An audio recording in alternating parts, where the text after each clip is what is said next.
అధ్యక్ష, డిగ్రీ విద్య పరిస్థితి ఎయిడెడ్ కాలేజీల గురించి మా ప్రొఫెసర్ సార్ చెప్పిండు. నేను కూడా ఎయిడెడ్ కాలేజీలోనే చదువుకున్నాను అధ్యక్ష.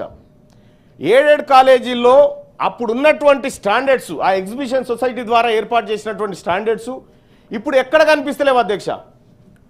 అధ్యాపకుల కొరత, ఆ నియమించే కాంట్రాక్ట్ అధ్యాపకులకు ఎప్పుడు జీతం వస్తుందో తెలియదు. ప్రతిసారి నాకు ఫోన్ చేస్తూ ఉంటారు, సార్ జీతం రాలేదు సార్, జర టోకన్ నెంబర్ పంపుతాం సార్, జర చెప్పండి సార్ అని చెప్పి. ఇట్లా అనేక రకాలైనటువంటి అవస్థల మధ్య ఈ విద్యా వ్యవస్థ, ఈ డిగ్రీ వ్యవస్థ కూడా అట్లే ఉంది సార్.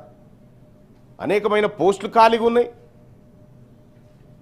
అసలు క్రమంగా ఒక రకంగా ఇక ఇది మీరు ప్రైవేట్ రంగం వాళ్ళు చూసుకోకపోరు, ఇది మాతో కాదు అని వదిలేసినటువంటి పరిస్థితి చూస్తూ ఉన్నాం అధ్యక్ష. డిగ్రీ విద్య